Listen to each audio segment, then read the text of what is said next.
Hello दोस्तों, आप सभी को स्वागत है आपके अपने YouTube channel Rishabh online classes में।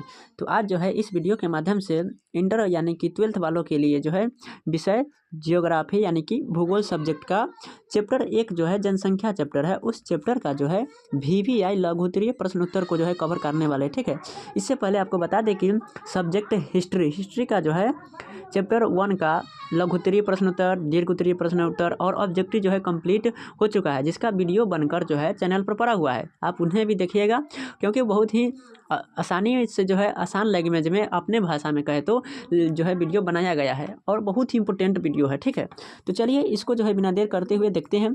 जो कुछ नहीं पढ़ा है उनको लिए तो खासकर यह वीडियो है, और जो पढ़ लिए हैं उनको लिए तो और ही खासकर है, क्योंकि इसको जो है वन शॉट यानी कि बहुत ही जल्द में जो है रिवाइज हो जाने वाला है। ठीक है, तो देखिए प्रश्न एक जो है क्या है कि जनसंख्या परिवर्तन के कम से कम, यहाँ कम होगा, ठीक है, से दो घटक की व्याख्या करें।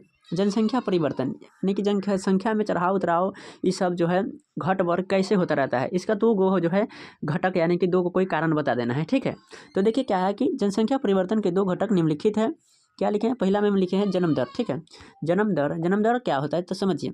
जन्म दर एक वर्ष में प्रति 1000 जनसंख्या पर जीवित जन्मों की कुल संख्या है। यह जनसंख्या की बहुत प्रभावित करती है। यानी देखिए जन्म दर होता है यानी कि 1000 व्यक्ति पर, प्रति 1000 व्यक्ति पर जितना व्यक्ति नया जन्म लेगा उसको जन्म दर कहेंगे। यह जनसंख्या परिवर्तन कैसे करता है? देखिए जब अधिक यानी कि मान लीजिए किसी क्षेत्र का 1000 जनसंख्या है, ठीक है, 1000 जनसंख्या है, वहाँ अधिक जन्म लिया बच्चा तो वहाँ क्या होगा, जन्म दर बढ़ जाएगा, यानी कि जनसंख्या परिवर्तन में यानी कि जनसंख्या बढ़ जाएगा। ठीक है, बढ़ जाएगा। और वहीं और मृत्यु दर यहाँ भी हो सकता है, दूसरा में मृत्यु दर भी लिख सकते थे। ठीक है, बाकी हम नहीं लिखे, हम प्रवास लिख दिए हैं। ठीक है, तो मृत्यु दर भी होगा, ज़्यादा कहे 3 को कहता है तो वो भी लिख देते हैं। तो और मृत्यु दर क्या होता है यहीं समझ लिए। चलिए आगे समझाएंगे, उसको छोड़िए, रहने देते इतने पर। क्या है कि प्रवास, दूसरा में हमने लिखे है प्रवास, एक स्थान से व्यक्ति को दूसरे स्थान पर जाकर बसना। ये भी जनसंख्या को परिवर्तन करता है। मान लीजिए बिहार का जनसंख्या का हम आकलन करेंगे यानी कि जांच करेंगे कितना है कैसे है। ठीक है, तो उसमें हमको क्या पता चलेगा, यानी कि कोई व्यक्ति जो है प्रवास यानी कि बिहार से दूसरा जगह चला जाएगा तो क्या हुआ, जनसंख्या में घट गया ना। मान लीजिए चाहे दूसरा जगह से यहाँ आ गया तो जनसंख्या तो बढ़ गया, तो यह भी एक कारक है जनसंख्या परिवर्तन का। ठीक है, तो चलिए नेक्स्ट देखते हैं। जन्म दर और मृत्यु दर के बीच अंतर।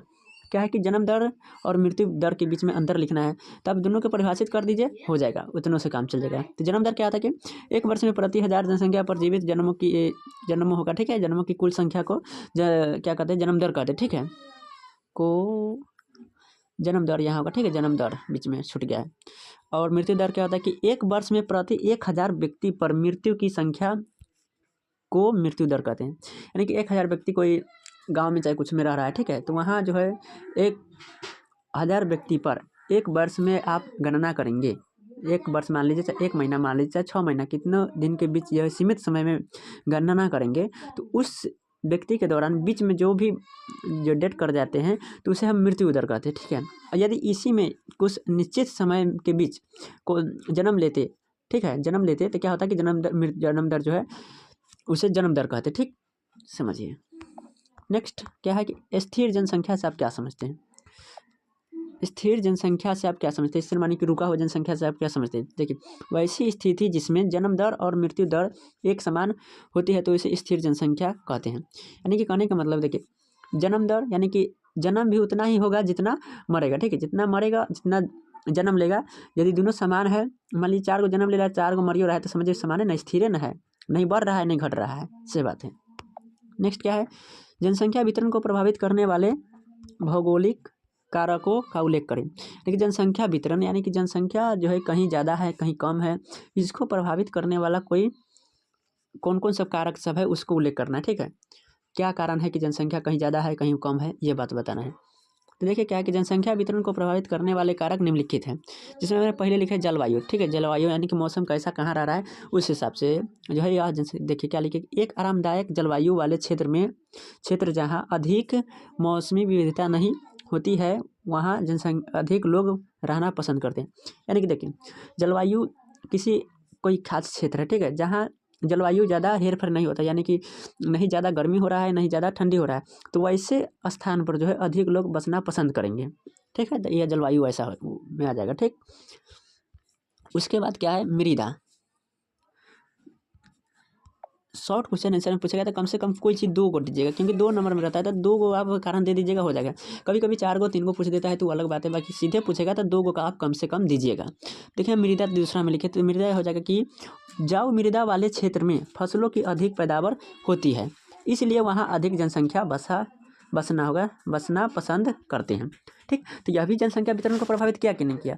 यानी कि मान लीजिए कोई ऐसा क्षेत्र है जहाँ जो है अच्छा मिट्टी है, जहाँ की फसल जो है अच्छा उपजेगा, वहाँ तो वहाँ व्यक्ति क्या करेंगे, ज़्यादा रहना पसंद करेंगे। क्या ऐसा थोड़ा ही नहीं कि जहाँ मिट्टी खराब होगा वहाँ नहीं फसल उगेगा, तो वहाँ कैसे रहेंगे, वहाँ कैसे अपना जो है अन्न फसल उपजाएंगे और खाएंगे। तो इसीलिए यह भी जनसंख्या वितरण को प्रभावित करता है। तो यही सब है।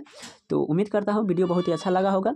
नेक्स्ट वीडियो में जो दीर्घोत्तरी को कवर करेंगे। ठीक है, जब तक के लिए इसमें जो है लघुत्तरी रहने देते हैं। तो उम्मीद करता हूँ कि वीडियो बहुत ही पसंद आया। यदि वीडियो पसंद आ गया है, ऐसा ही वीडियो देखना चाहते हैं, क्योंकि अभी आप कुछ नहीं पढ़े होंगे, ऐसा उम्मीद करते हैं कि बहुत बच्चे जैसे अब जागरूक हो गए हैं शिक्षा के प्रति।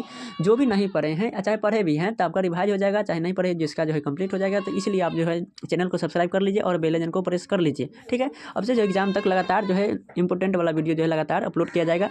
ठीक है, और हाँ, वीडियो को लाइक कर लीजिएगा और प्यारा सा कमेंट भी कर लीजिएगा कि ऐसा वीडियो लगा है आप लोग को। तो चलिए फिर मिलेंगे नए वीडियो में, जब तक के लिए जय हिंद।